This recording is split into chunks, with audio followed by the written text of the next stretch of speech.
Containment Episode 9, A Kingdom Divided Against Itself. This one, it starts off really early, actually, of day 13. We start off, it even gives us the time. It's like, if I remember right, it starts off at 8:07 a.m. on day 13. By the end, we get, like, the chaotic sort of just mess of people dying and stealing from each other, even though there's so much food. I don't know how that turned. Like, it was kind of funny because when they kind of explained, like, oh, we sent a bunch of food in and try to calm everybody down. I thought it was funny that still managed to turn into a bunch of people like losing their minds at the end, because you think that would have already happened, but then it seemed like people started stealing food after the gunshots, and that's when they started like going crazy, or really close before the gunshots. But this whole episode was actually kind of nuts. We have, our two characters who are still trapped in this sluice for the 48 hours. So we have Lammers and Lex kind of trapped inside. They're, kind of giving us their exposition here. Like, this is what I used to do, and this, I dealt with this, and I dealt with that, and I'm going to lose to this crazy, stupid, harsh virus. And they're going through all this stuff, and it seems like it's just finally time for them to sort of hash out some of the crazy things that have happened. And Lex kind of confronts Lammers, like, this whole time, all you've really done is kind of screw things up. Like, you didn't let people know, and I think this was like after they got out, actually, and it's like, you didn't let people know what was truly happening. You convinced people that you were just super confident, but you had the containers on standby, you had like the whole setup in general on standby, all this extra stuff. And it's like, you should have just said that on day one. Like, don't give people false hope, and then you're just like tearing them down, after the first day, because you already lied to them. So that was pretty cool. And as they're going through the episode, as we get closer to the end, they have Lammers talk about her husband, and we met him before, and it's like, oh, we used to do this, and before all this crap happened, we were gonna go to some place that has a very specific name that I totally forgot. And it's like, we were going to go there for a vacation. We'd set up forever. We love this place. That's where we always go. Very expositional stuff. It was like, okay, whatever. They're trapped. They got to talk about something. We get to learn a little bit about these characters and how tough their struggle is or whatever. And then we get the scene with Leo after that, where he's meeting up with his contact again for the second time. And it's like, we couldn't find any phone records as to who patient zero actually called, but it's this type of number, and it's for like high up, high level brass people. And it's like, yeah, we don't know who it is because it's just a blank number. It could be to anyone, but it was tracked to this general location, which happens to be, I would assume, it's either her husband or Lammers, and unless Lammers is putting on like a super show inside of that sluice, it's gonna end up, they'll reveal officially. I would assume in the next episode. We actually we officially have 2 more episodes left after this one. So, unless they're, that was like a crazy trick that she was doing, while she was trapped, it's going to end up being her husband that knew about the virus and sent the virus and knew who patient zero was ahead of time, and yet he, did nothing. And I would assume it's because he wanted to keep himself hidden, because, excuse me, they basically, they were creating the virus itself, and then they screwed up and it got out. So that's going to come out, if not the next episode, then definitely the last episode. But we get that at the end, which is a nice little reveal, which means we'll most likely see her husband by the next episode, or like I said, they'll figure that out by the end of the next episode, or somewhere in the next one, and then officially he'll be to blame, and everything will be solved. Maybe, I mean, I don't know how they're going to do this unless they do a lot of time skips between, now and the next episode, and the next episode and the last one, because I still feel like it's so chaotic. This seems like it should still be going on for a couple more episodes. It doesn't seem like it's dying down. I thought with them doing the whole day 13 thing, I thought that would be close to the end. Like, this is where the crazy riots happen, but this is also close to the solution, especially, with the Thomas stuff being introduced. And then it's like, okay, we don't really get anything on the Thomas stuff. Cannons is like MIA this whole episode because he kind of took off and quarantined himself. So we don't really have much cure talk or anything like that in this episode. But we do have kind of all the characters dealing with kind of the big riot, because everyone's like, we're getting out of here. And so, initially the big crowd takes off, and then they all come back and they bring more people. They bring, tools and stuff like that. I don't know what people were doing with saws. Like, sometimes people just, you go nuts apparently. It's like, I'm gonna get a hammer. It's not gonna do anything on the cargo hold. But anyway, like, there's just a couple of scenes I remember. It's like some dude was just like waving a saw in the air. I'm like, what is he gonna saw on a like cargo container? Like, it was just really funny to me. Like, that's not gonna work. But it was funny anyway when I was watching it. So most of our characters, at least, are headed towards like this big mass. A lot of them are either, well, only like a couple really are trying to get out, and it's specifically one character who wants to leave, and then everyone else is like, well, crap, we have Teresa and Xander who are trying to get to her grandparents' house, but they have to go through the crazy crowd, which doesn't work out. Um, Teresa believes that she actually ends up seeing her mother, which is not her mother, but she had the jacket. Could be the same jacket. I would assume it's similar, because otherwise you'd have to be real dumb to take a jacket off of a person who died from the virus, even though they don't. I would assume they don't know. I'm sure they said that at some point in the news. I don't think we actually got to see that, but that's just too risky. Like, even if they said that, I'd be like, I'm not gonna risk that. Taking that jacket off a dead person. So I would assume that she just happened to have the same jacket. It was not her mother. Still, I mentioned last time, we don't really know if she's dead or not. I mean, of course she was bit. I don't think that guy was officially like, oh, he's definitely sick. He was just nuts. So, I don't really know. But they have their issues, and he goes through. He almost gets sick because this crazy guy, who's the guy that gets shot, I'm pretty sure that was the same guy. He's just like, you gotta help me, and he's just like, you're just a horror movie right now. You're done. And so, of course, he has to ditch his jacket and stuff, and he tries to get back to her. Although he can't help her up after she gets knocked down. And of course, I thought she was gonna go like straight into labor, like a stress-induced labor, but that doesn't happen until next week. But he can't really help her up because it's like, I don't know if I touched the person or not, but I'm sure he'll end up being fine, and all that'll work out. That would suck if he died like after, and it was just because the guy like touched, or it wasn't even that same person. It was like I bumped into someone, and it was like it could be on the gloves or whatever. So just from that, if they ended up killing him, that would really suck. It wasn't even something we actually saw. It was just like, yeah, I bumped into somebody, and then he dies, and we're like, that would be a sucky way for his character to go out. But they ultimately end up meeting with Jana after she has her whole experience throughout the episode. And the whole episode is like, okay, so the guy takes off. Who knows where he at? He's MIA. Don't care because I hate him anyway. And then her friends started to make me hate her. I was like, I'm starting not to like her because she's getting super mad. It's like the guy was married. She shouldn't have been with him anyway. And so she was getting super mad, and she was getting mad at Jana and basically like just saying everything they were doing was stupid because she was mad. And then it started to make sense because she believes that she's pregnant. And it's like, oh, that's, I can give you a pass on being super pissed off when that happens because you slept with a married man and you might be pregnant, and he turned into a ghost. So you can be mad. That it made a lot of sense. Once she said that, I was like, oh, well, yeah, that makes sense. So I instantly, it all went away. Like, all right, she was making me mad at first. I was like, I normally like her, but she was starting to make me hate her. I was like, oh, there's ever reason to legitimately just think everything in life is dumb. It's because you possibly got pregnant by a married man, and he was like, whew, gotta go, and he disappears. So I understood that, and she said she's 100% sure, which makes sense, but you never know. It's things happen. I'm not a woman, but I know enough to know things are crazy, so you just never know. So who knows? I mean, they're in a crazy quarantine with a super virus. It could just be stress based. It's totally possible. It's fairly unlikely, but we'll see what ends up happening. If they even go into that within the next 2 episodes, they'll probably do like some sort of time skip at the end of the series. Like, this is what everybody's doing, and they're in prison and they're happy or whatever.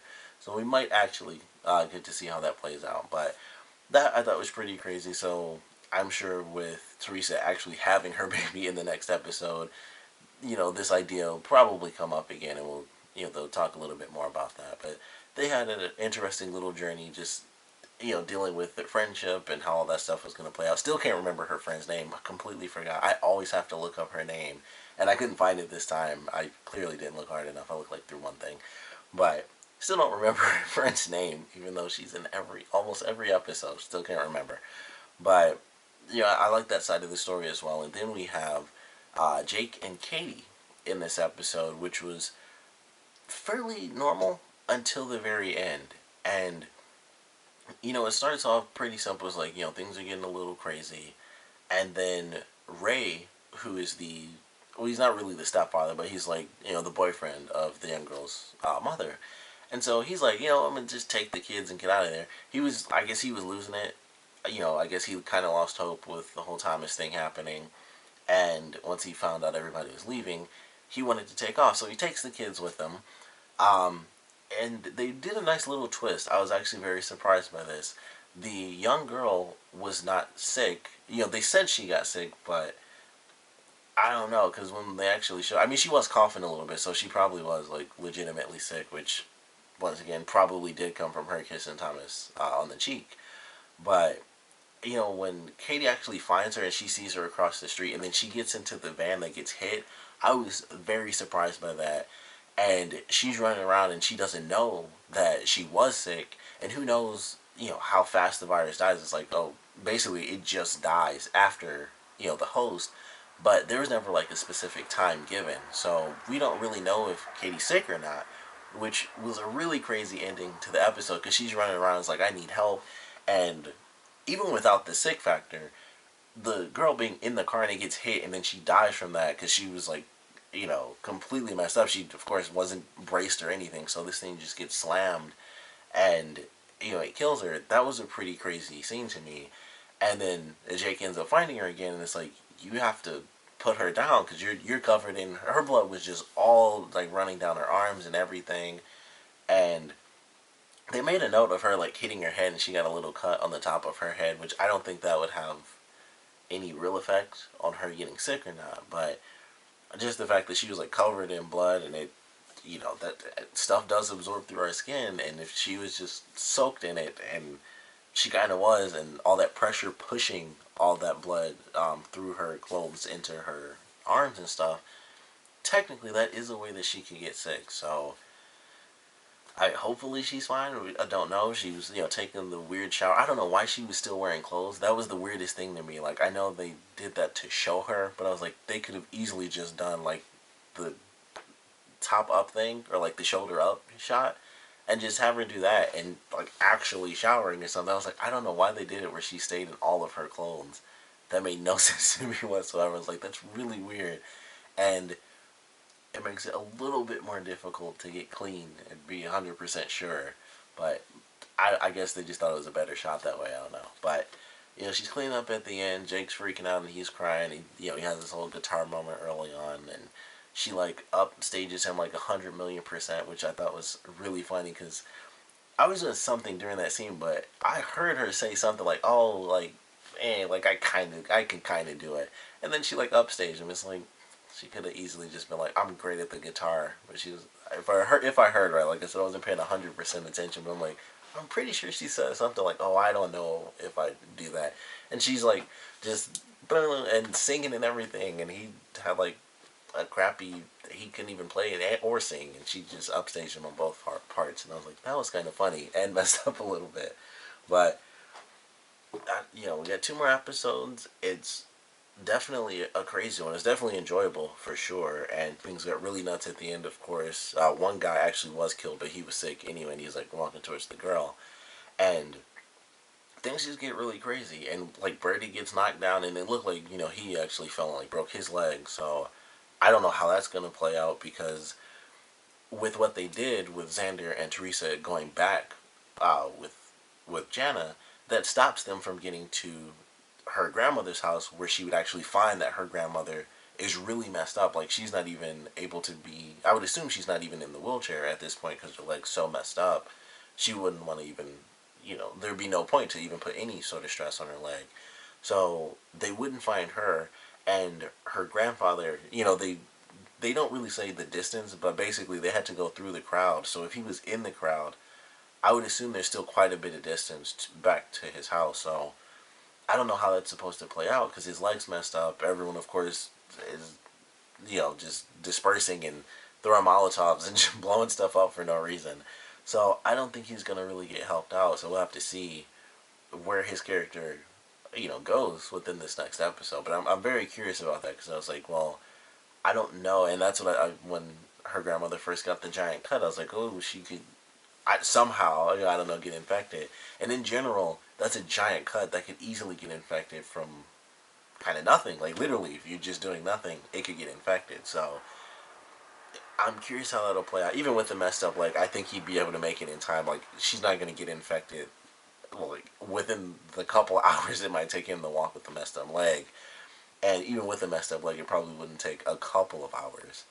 But I don't know. So they're both fairly injured. He probably shouldn't walk at least, so he probably won't be walking too much.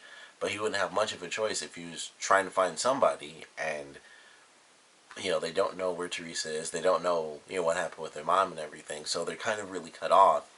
And maybe they could just go back to the hospital, or he could at least try to make it there or something like that, because that's kind of the only chance they have at this point. But it just had me curious. I was like, it kind of puts them both in a really messed up position because they don't really know where anyone else is to help. Like Jake is really the only person they could get to help them, and of course he has to help like the entire court. And so I don't know how that's gonna play out. It just has me really curious. It might be super simple in the next episode. I'm thinking all this way worse stuff, but it just had me really curious. But overall, it's still a crazy episode. Very enjoyable. Nice surprises at the end. Some really crazy moments. I think the last 15 minutes were just kind of nuts. So I'm very excited for this next one. Teresa's going to end up having her daughter. I'm sure we're going to get way more stuff. With Lex and Lammers being out, Lex will finally get that information from Leo. Because if I remember right, Leo was calling him, or at least called him like once in this episode. And it's like, hey, I don't want to do this stuff without you. Like, we're the team now. So Lex will finally get out, and he'll finally be able to get that information. If they did get out. I don't think they actually did get out in this episode. So they should get out basically by the start of the next one. If they go through and it starts in the morning again, they should be done. Because it was... well, they said it was like 8 a.m. at the start of this episode. So... or not at the start, but when they did the day 13 thing, it was like 8 a.m. So they've gone through at least 24 hours. So maybe, depending on how much time they skip, they should get out by the end. I really can't remember. I don't know why I don't remember them getting out or not getting out, but I don't believe they did. But excited for this next episode, of course. Definitely know what you guys thought about it. So please comment below. Let me know your favorite parts, your least favorite parts. And kind of with the sort of big reveal that we had at the end with Lammer's husband being the one, most likely being the one, like I said, unless she's putting on a huge show, a big spectacle inside this sluice. I would love to know where you guys think that's going to go. Like, how is that going to play out? This is like a guy with a ton of power, clearly hidden. There's a lot of other people that, of course, would have to be taken down as well if he got taken down. So I would love to know where you guys think that's going to be headed. And, of course, if you guys think Katie is actually going to end up being infected or not. I personally don't think so, but that's always a really good twist when you kill off a main character and it's like they last to like the episode before the last, and then it's like she shows signs and she ends up dying. Maybe they could also have the cure thing as well, so we don't know how that's going to play out. So have to see. That would take a long time because they've already discussed it would take like forever. It would take like months to make a cure. So if she got sick, there's kind of nothing to it. She'd be dead. But we'll have to see how it all plays out. But I would love to know your speculations. Like I said, I personally don't think she's going to be sick. But the show has been fairly safe. No main character has really been killed off. Like the closest person that's been killed off has seriously been the one guy who was with Jana and her group who got stabbed. And at this point, it's still possibly Teresa's mother. So we still don't really know. And also the Leo's friends, but they were in like, what, 2 episodes anyway, so that doesn't really count for them. They weren't even like supporting characters really. So they played it safe with the main people, so I don't know. It's hard to tell sometimes, but I don't think she will. But like I said, I want to know what you guys think is going to happen with the revelations and possible infections, and of course what you guys thought about this episode in general. So please comment below, let me know, and thanks for watching.